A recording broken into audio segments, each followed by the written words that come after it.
Hello there, and a very warm welcome to Newcastle Walks Online. This is our very first walk, and we're starting in the heart of the city beside the monument to Charles Earl Grey.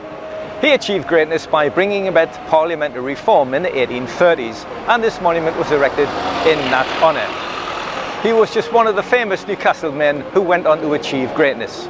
So we're going to move off from this starting point to find the central arcade. The central arcade has entrances on Grey Street, Market Street and Granger Street. An original arcade was destroyed by fire in 1901 and rebuilt in 1906.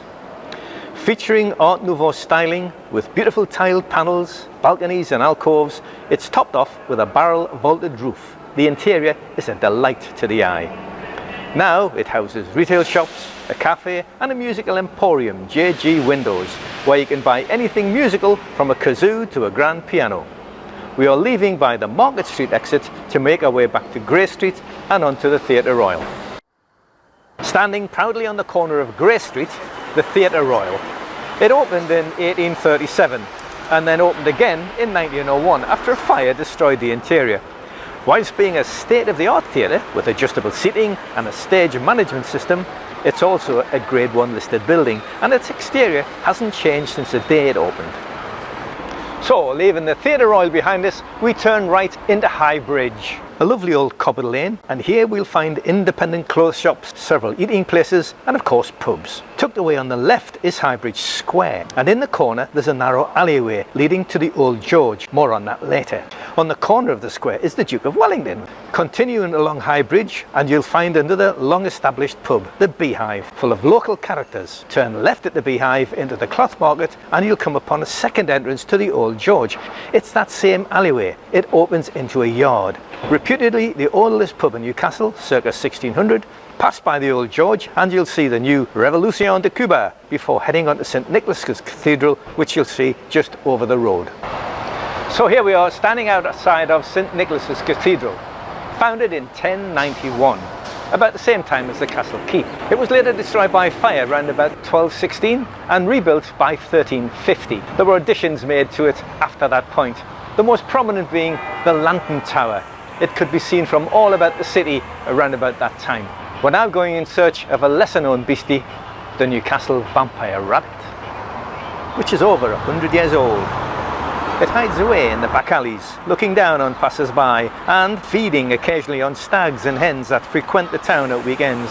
Moving on, as we make our way to the castle, we pass Thomas Bewick, an engraver and natural history author, and yet another famous Geordie. He marks the beginning of a pleasant stroll along Amen Corner that runs by the side of the cathedral. A nice quiet little lane, appropriately named Amen Corner.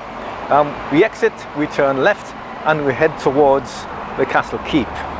First pass by the Black Gate because we'll be coming back to it via the castle.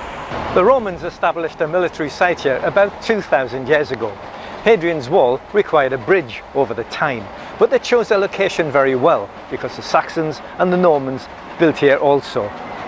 Robert Curthose, the son of William the Conqueror, put this castle together back in about 1080, and this new castle gave the city its name. This keep and the Black Gate is all that remains of the castle. Walk around the castle, which is said to be one of the most haunted in England, and you'll find yourself on the way to the Black Gate.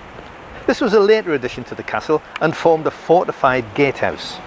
In the 1700s it became a house, but at ground level there are still points of interest. The guard rooms and the grooves where the portcullis would have been, and what little remains of the moat.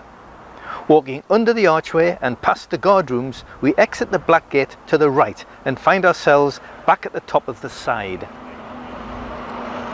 Head down the side to the bottom of Dean Street, and on your right is Dogleap Stairs, which also leads directly down from a point near the Black Gate.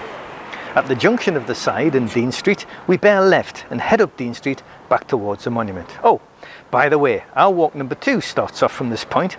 The quayside is just 5 minutes down that way to your right. So if you're feeling fit, go for it, or stick with the plan.